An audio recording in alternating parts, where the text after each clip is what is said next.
Bonjour à tous, bienvenue sur la chaîne Wrestling Love. On se retrouve aujourd'hui pour une toute nouvelle vidéo.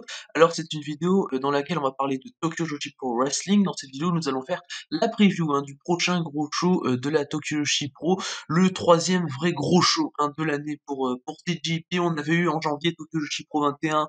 On a eu en février Positive Chain et maintenant en avril, donc le 17 avril au Korakuen Hall, nous aurons le show Tokyo Joshi Pro Wrestling Still Incomplete, où donc fatalement les trois titres de la Tokyo Joshi Pro Wrestling seront défendus, donc le Princess of Princess, l'International Princess et également le Princess Tag Championship. Et donc voilà, à part ça, on aura évidemment une undercard composée de 4 matchs dont on parlera voilà petit à petit. On finira par les 3 matchs de championnat évidemment, donc on fera nos pronostics, on fera un peu la preview pour raconter où ça nous mène les matchs de championnat notamment. Et du coup, on va commencer tout de suite la preview de Tokyo Joshi Pro Wrestling Still Incomplete 2021.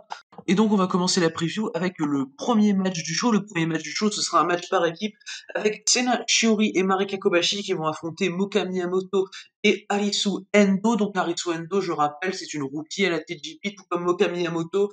Arisu Endo a débuté le 4 janvier dernier à Tokyo Joshi Pro 21 et depuis, elle fait vraiment d'excellentes performances. Pour moi, c'est actuellement la meilleure rookie du Joshi, Arisu Endo sans souci. Moka Miyamoto, elle, débuté en septembre dernier et Sena Shiori en mars dernier. Donc, c'est vraiment les jeunes. Marika Kobashi un peu plus expérimenté que les trois autres. Moi, je pense que c'est pour ça qu'ils vont lui donner la victoire. Ils lui ont donné une victoire également récemment dans un show de construction, dans un show belette. Je crois que c'est le show du 10, donc qui a été diffusé le 13 et qui était d'ailleurs un très bon show, comme tous les shows de TJP. Et donc, ils ont donné cette victoire à Marika Kobashi. Je pense qu'elle va continuer sur une petite série de victoires, voilà. Et donc voilà, je pense évidemment que Marika Kobashi et Sena Shiori vont gagner d'un point de vue de l'expérience. Personnellement, ça me paraît logique. Et d'un point de vue du booking récent également, on sait que Sena Shiori a notamment été dans le tout premier show en anglais de la TJP qui s'appelle, qui a maintenant TJP fait plusieurs shows en anglais par semaine. Je trouve ça très très cool. Et donc il y a un match par show et dans le premier show donc qui s'appelle donc Blast GPW et dans le premier show il y avait Tsunachori qui était dans le match par équipe. Donc je me dis qu'ils lui font quand même un peu confiance. Donc voilà, pour moi ils vont faire gagner Marika Kobashi et Tsunachori dans cet opener. On va maintenant pouvoir passer au deuxième match du show. Le deuxième match du show, c'est un freeway tag team match avec donc comme première équipe Shoko Nakajima et Hyper Misao. La deuxième équipe présente dans ce match, ce sera Suzume et Mirai Mayumi. Et la troisième équipe, ce sera les Magical Sugar Rabbits, donc Yuka Sakazaki et Mizuki, donc une équipe quand même assez emblématique de la Tokyo Joshi Pro. Rappelons que c'est les deux qui ont fait le main event de Wrestle Princess l'année dernière, qui était leur plus gros show de l'année, voilà. Et donc ce match, moi je le trouve quand même assez compliqué à pronostiquer parce que personnellement, je pense que les vainqueurs de ce freeway tag seront les prochaines challengers au championnat tag, donc on parlera un peu plus tard d'ailleurs de ces championnats par équipe. Et donc, personnellement, je vois Yuka Sakazaki et Mizuki remporter le match. Alors Sakazaki a perdu le titre Princess of Princess assez récemment, donc le 4 janvier contre Rika Tatsumi. Donc je me dis que la basculer dans cette division par équipe avec Mizuki peut être cool. Elles perdront selon moi leur chance au championnat par équipe. Donc si, comme je le dis bien, c'est vraiment les vainqueurs qui vont aller vers les titres, même si vraiment ça me paraît assez logique d'un point de vue de la construction de carte de la Tokyo Joshi Pro ici. Et voilà, et puis ça permettrait peut-être de faire patienter un tout petit peu Mizuki avant d'aller vers le championnat Princess of Princess de Rika Tatsumi. Et personnellement, c'est ce que je vois. Je vois Mizuki comme une des possibilités pour être la prochaine championne Princess of Princess. Donc personnellement, je pense qu'un petit programme d'attente comme ça pour les championnats par équipe avec Yuka Sakazaki, ça peut être vraiment super cool. Les Magical Sugar Rabbits, c'est une excellente équipe. Et de toute façon, peu importe qui gagne ce freeway, je serai heureux, voilà. Et le match de championnat par équipe sera de toute façon bien. Mais voilà, je vois plus dans l'idée de donner un programme à Sakazaki chez les tags après avoir perdu le titre World pour voilà la faire redescendre un peu en mid-card pour le moment, plutôt que Nakajima et Misao qui pourraient aller feuder un peu plus tard pour les titres par équipe par exemple, ou voir l'une des deux aller vers Rika Tatsumi en attendant que Mizuki y aille, pourquoi pas. Moi j'envisage ça comme une possibilité, donc pour ce match je vois une victoire de Yuka Sakazaki et de Mizuki, donc les Magical Sugar Rabbits. On va maintenant pouvoir passer au troisième match de ce show Still Incomplete 2021. Le troisième match du show, c'est un Six-Woman Tag Team match avec d'un côté Miyu Watanabe Pom Harajuku et Raku, qui vont affronter Yuna Manase, Mairo Kiryu et Haruna Neko. Alors personnellement, je vois une victoire de Manase, Kiryu et Neko, comme on a pu le voir dans les derniers gros shows TGP où Yuna Manase est apparue, elle a toujours gagné.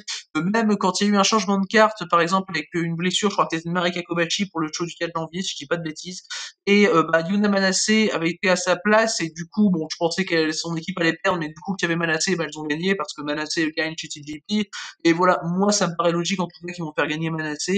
Mairo Kiryu, et en plus de ça, quelqu'un d'assez bien booké, et Haruna Neko, voilà. Enfin, voilà, moi, personnellement, je vois vraiment Yuna Manase faire le pin sur Harajuku, personnellement, sachant que dans les trois autres, il y a clairement une différence de booking qui se distingue entre d'un côté Miyu Watanabe, qui est limite, qui est upper mid-card, limite main event, Raku, qui est plus dans la vraie mid-card, enfin voilà, et Pom Harajuku, qui est dans la lower mid-card, et donc vraiment, pour moi, il y a vraiment une distinction entre ces trois-là qui fait que c'est clairement prévisible, c'est clairement logique dans l'écriture du match en soi, que Yuna Manase soit celle qui remporte le match et qu'elle remporte le match sur Pom Harajuku. Il y a aussi un truc qui est très intéressant dans le match, c'est que Pom Harajuku et Haruna Neko sont habituellement en équipe, et là elles se retrouvent l'une contre l'autre, donc il y aura peut-être des échanges qui vont être assez intéressants entre les deux, moi j'attends de voir ça, mais vraiment voilà, c'est vraiment le match du bonheur, t'as Raku dans le match, à chaque fois que t'as Raku dans un match, c'est le bonheur total, vraiment, son caractère work, toute sa bonne humeur, c'est génial, Raku je l'adore vraiment, et voilà, moi personnellement c'est un match qui me hype plutôt bien, qui va être vraiment bon d'un point de vue que ce soit de l'in-ring ou du character work, voilà. Et vraiment, ça va être un très bon match d'undercard selon moi, donc je vois remporté par Yuna Manase, Mairo Kiryu et Haruna Neko. On va maintenant pouvoir passer au quatrième match du show. Le quatrième match du show, donc c'est le dernier match qu'on aura dans l'undercard, donc le dernier match juste avant les championnats par équipe, le championnat International Princess et Princess of Princess. C'est un singles match qui va opposer Miyu Yamashita à Hikari Noa. Alors là, c'est un match qui m'a énormément, vraiment. C'est deux, selon moi, des meilleurs workers de la fédération et qu'elles se retrouvent comme ça dans un 1 contre 1 sans réel enjeu, mais enfin voilà, qui peut envisager une vainqueur qui va aller vers un titre, hein, on va pas se mentir. Et vraiment, c'est un peu un dream match comme ça, et vu qu'ils l'ont fait comme ça en undercard, pas pour un titre, voilà, personnellement, ça me tilte un peu. Mais voilà, moi, Miyu Yamashita contre Hikari Noa, peu importe laquelle des deux gagne, c'est un match qui me hype énormément. Par rapport à sa place dans la compagnie, je pense évidemment que Miyu Yamashita va remporter le match. Ça me paraît évident. En plus tard, t'as Maki Ito qui challenge pour le titre Princess of Princess dans le show. Donc je pense qu'il peut y avoir une histoire assez intéressante à raconter avec ça. Et clairement, j'en parlerai tout à l'heure de par rapport à Yamashita, Ito, tout ça. Et vraiment, moi, je vois donc Miyu Yamashita battre Hikari Noa lors de ce match. Ça sera évidemment pas décrédibilisant du tout pour Hikari Noa, qui est de toute façon plus basse dans la carte que Miyu Yamashita. Et Miyu Yamashita est de toute façon l'ace avec Yuka Sakazaki de la Tokyo Joshi Pro Wrestling. Donc voilà, je vois aucun souci à cette victoire de Yamashita, qui me paraît vraiment logique. Et de toute façon, on aura un très très bon match vu le niveau des deux workers qui sont présents dans le ring pour ce singles match. Et vraiment, pour finir l'undercard aussi, je voulais dire que vraiment c'est une excellente undercard, vraiment même par rapport à des shows comme Positive Chain ou Tokyo Joshi Pro 21, je trouve que l'undercard est encore plus solide. T'as le singles match qui renforce un peu plus cette idée-là, même si tu avais le singles match également entre Yamashita et Maki Ito lors de Tokyo Joshi Pro 21, mais vraiment, enfin, voilà, cet undercard-là me plaît vraiment beaucoup. De toute façon, toutes les undercards chez TGP me plaisent, tous les matchs chez TGP me plaisent tout court en fait. Mais vraiment, cette undercard-là me paraît vraiment encore plus solide que celle de d'habitude sur les gros shows, et donc j'ai vraiment hâte d'être à ces matchs, d'être à ce show. De toute façon, je suis beaucoup hype par ce show, comme vous l'aurez compris. On va maintenant passer donc aux trois matchs de championnat que l'on aura lors de ce show. On va commencer par les championnats Princess Tag Team avec Nodoka Tenma et Yuki Aino, donc qui sont championnes depuis Wrestle Princess, là où elles ont détrôné Miyu Watanabe et Rika Tatsumi, et Tenma et Aino, pardon, vont affronter donc les vainqueurs du Futari Max Princess Tournament, qui était un tournoi pour déterminer leurs prochaines challenges, et ces vainqueurs du tournoi, ce sont le Neobishi Kigun, Saki-sama et Mei Saint-Michel. Et alors personnellement, donc c'est un match qui m'a hype énormément, vraiment, j'adore le Neobishi Kigun, c'est une équipe que j'adore vraiment. Mei Saint-Michel et Saki-sama sont super charismatiques, sont vraiment bien avec TJ. Yuki Aino également, j'adore. Bon, comme vous le savez, j'ai un peu plus de mal avec Nodoka Tenma, c'est peut-être la seule dans le roster de TJP avec laquelle j'ai un peu de mal, honnêtement. Mais vraiment, ça reste les Bakuretsu Sisters, donc les championnes Tenma et Aino, restent vraiment une excellente équipe qui a toujours donné des bons matchs de championnat, voilà, qui tournent aux alentours de 3,25, 3,5 à chaque fois, c'est toujours très propre. Et là, personnellement, je pense qu'il est temps pour elles de dropper les titres. Je pense que Saki-sama et Mei Saint-Michel vont donc remporter les titres et vont avoir comme premières challengers Yuka Sakazaki et Mizuki, donc qui auront gagné le Freeway Tag un peu plus tôt dans le show. Alors en fait, le truc, c'est que Tenma et Aino vraiment ont été bookées très très fortes au tout début de leur règne, et le sont un peu moins en ce moment, depuis que ça a été révélé qu'elles affronteraient Mei Saint-Michel et Saki-sama.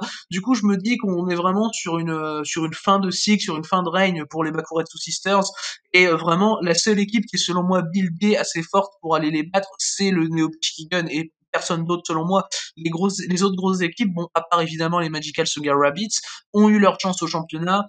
Et le truc, c'est que les Magical Sugar Rabbits, si elles affrontent les Bakuretsu Sisters, je les vois gagner. Mais évidemment, pour moi, les Magical Sugar Rabbits doivent pas gagner les championnats tag.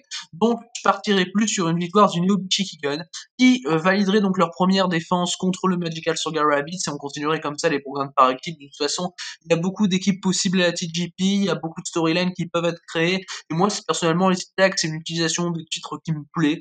Et voilà, je pense que les Bakuretsu Sisters ont eu un assez bon règne et peuvent tranquillement dropper les titres aux choses Ceiling Complete. Surtout que ça permettrait peut-être à Yuki Aino d'aller un petit peu plus haut dans la carte. On sait jamais, pourquoi pas. Même si ce serait évidemment pas tout de suite selon moi. Du coup, voilà pour ce match de championnat Princess Tag. On va maintenant pouvoir passer à ce qui sera très probablement le pré-main event du show. Ce sera le match pour le championnat International Princess Championship, donc qui est le titre mineur de la Tokujoshi Pro. Ce sera Yuki Kamifuku qui va défendre son titre contre Nao Kakuta, pardon, Mirai Mayumi, c'était à Positive Chain, c'était il y a 2 mois, Mirai Mayumi. Mais oui, elle va défendre son titre contre Nao Kakuta. Donc il faut rappeler tout d'abord que Nao Kakuta a pin Yuki Kamifuku dans un show de construction, ce qui lui a valu cet honneur d'aller la challenger pour le championnat international Princess. Et voilà, et vraiment elles se retrouvent dans des tags l'une contre l'autre, et c'est toujours assez cool les échanges qu'elles ont. Personnellement, je suis bien hype par ce match. J'aime vraiment de plus en plus Yuki Kamifuku, je la trouve vraiment super. Pour moi, c'est une très bonne championne, elle doit pas dropper le titre maintenant. Elle avait gagné à Wrestle Princess, mais en fait, le problème, c'est que Naoki Kakuta, pour moi, je la vois pas buildée comme assez puissante pour aller battre Kamifuku lors de show. Je voyais honnêtement Kamifuku dropper le titre contre Mirai Mayumi il y a 2 mois, mais bon, voilà, Mirai Mayumi est quand même construite plus forte que Naoki Kakuta selon moi pour aller sur Kamifuku, et si Mayumi avait perdu, je pense que Naoki Kakuta va également perdre. Euh, il y a vraiment plein d'autres adversaires qui peuvent battre Kamifuku plutôt que Naokakuta. C'est bien pour Naokakuta, ça lui donne de l'exposition à la TGP, ça lui permet d'être un peu plus haute dans la carte. Je crois que c'est la première fois qu'elle a une chance au titre à la TGP. Donc voilà, moi je trouve que c'est très bien pour elle d'avoir ce match, et le match sera sans doute très bon. Naokakuta se débrouille très bien dans un ring, Yuki Kamifuku également, et je trouve de mieux en mieux honnêtement. Et voilà, ce sera vraiment un très bon match de championnat mineur, et vraiment, il est selon moi bien placé dans la carte, il est en pré-main event, pour un petit peu, je pense, calmer un petit peu juste entre le gros Princess of Princess et le gros match de championnat tag. Je trouve que ce serait bien placé et bien joué de la part de TGP de le mettre en pré-main event. Après, ça me dérangera pas s'il est juste avant, voilà. Dans tous les cas, ce sera un très bon match, et donc je vois une conservation de Yuki Kamifuku, car il faudra, selon moi, plus d'adversité et un meilleur booking pour aller la chercher. Et donc voilà pour ce match de championnat international Princess, donc qui est le titre mineur de la TGP. On va maintenant pouvoir passer au match de championnat majeur de Tokujoshi Pro Wrestling, le match de championnat majeur, donc le Princess of Princess Championship, avec Rika Tatsumi qui va faire sa deuxième défense de titre, donc après avoir gagné le titre le 4 janvier contre Yuka Sakazaki et défendu avec succès le titre pour sa première défense le 11 février contre Miyu Watanabe, elle va donc défendre son titre contre Maki Ito. Alors clairement, c'est un match qui m'a hype énormément, c'est évidemment le match qui m'a hype le plus de la carte, honnêtement. Alors personnellement, je vois Rika Tatsumi conserver son titre, elle a eu son gros moment le 4 janvier contre Sakazaki, elle est là depuis quasiment le début de la fédération, et je la vois mal dropper le titre contre Maki Ito, en fait, Rika Tatsumi, surtout si tôt. Si ça avait été dans 6 mois, j'aurais pas dit, j'aurais peut-être prévalu une victoire de Maki Ito, mais là pour moi, ça fait pas trop de sens dans le booking que Maki Ito vienne prendre le titre à Rika Tatsumi. Pour moi, s'il y a quelqu'un que doit battre Maki Ito pour avoir son premier championnat majeur de TGP, pour moi, elle doit battre Miyu Yamashita quand elle reprendra le titre, voilà, vous me voyez venir. Et Rika Tatsumi, pour moi, elle est vraiment très très bien bookée, je la vois encore passer une ou deux défenses avant de dropper le titre, et justement, dropper le titre contre qui? Moi, je pense qu'elle va dropper le titre contre Miyu Yamashita, donc même si Miyu Yamashita, ce sera peut-être pas la défense juste après, ce sera encore la défense après. On peut peut-être jouer sur le fait que Yamashita arrivera à battre Tatsumi et pas Maki Ito. Du coup, Ito doit encore apprendre, etc. Et vraiment, ça amène sur une storyline entre les deux où Ito va vraiment donner le meilleur d'elle-même pour aller battre Miyu Yamashita. C'est clairement ça l'histoire que je vois. Donc, je vois pas du tout Maki Ito prendre le titre à Rika Tatsumi. Rika Tatsumi est une championne très solide. Vraiment, elle fait un excellent raid. Rika Tatsumi, y a rien à dire dessus. Ça fait 3 mois qu'elle est championne et pour moi en 2021, c'est déjà selon moi le meilleur règne qu'on a dans le Joshi actuellement. Vraiment, si je prends toutes les championnes actuelles dans le Joshi, je pense que le meilleur règne solo en tout cas, et même si je mélange les titres par équipe également, pour moi le meilleur règne c'est celui de Rika Tatsumi en tant que championne Princess of Princess. Elle fait un très bon taf, il y a aucun intérêt à lui enlever le titre maintenant. Donc voilà, je pars sur une conservation donc de Rika Tatsumi. Sa prochaine challengeuse, alors pour le coup, moi je vois donc soit Miyu Yamashita s'il décide de faire la storyline maintenant par rapport à Yamashita qui reprend le titre et qui va se faire battre par Ito dans quelques mois, ou soit ils amènent du sang frais, alors qui, je ne sais pas exactement, qui pourrait aller challenger Rika Tatsumi, peut-être Saki-sama après avoir remporté les titres tag de TGP, on sait jamais, comme ça voilà, et Saki-sama perd le match de championnat World, ça pourrait être très cool. Ou bien même peut-être Yuki Aino, après avoir perdu les championnats tag, elle se redirigerait un peu plus haut dans la carte et aurait une chance au championnat World de Rika Tatsumi. On se rappelle l'année dernière, Aino avait eu une chance avant de remporter les championnats tag au titre World de Sakazaki, donc là ça peut se refaire comme ça, comme une défense de transition. Mais voilà, la prochaine défense de Rika Tatsumi, soit ce sera une pure défense de transition, soit ce sera le moment où elle va perdre le titre contre Miyu Yamashita. Donc voilà, moi, que ce soit l'un ou l'autre, ça me dérange pas, tant que la storyline est bien amenée, tant que le booking reste cohérent. Et donc voilà, moi je vois une victoire de Rika Tatsumi contre Maki Ito lors de ce show, et du coup c'est ce qui conclut cette preview et pronostic de TGPW Still Incomplete 2021. Donc comme je le rappelle, le show se déroulera le 17 avril au Korakuen Hall. J'en ferai une review qui sortira 1 ou 2 jours après le show, voilà. Et en tout cas, dans l'ensemble, comme vous l'avez compris, c'est un show qui me hype énormément, étant donné la qualité des shows de construction de la TGP et de la logique de booking qui reste toujours présente au sein de cette fédération. Et du coup, voilà pour cette vidéo. Merci d'avoir écouté cette preview. Et du coup, d'ici les prochaines vidéos, je vous dis à la prochaine.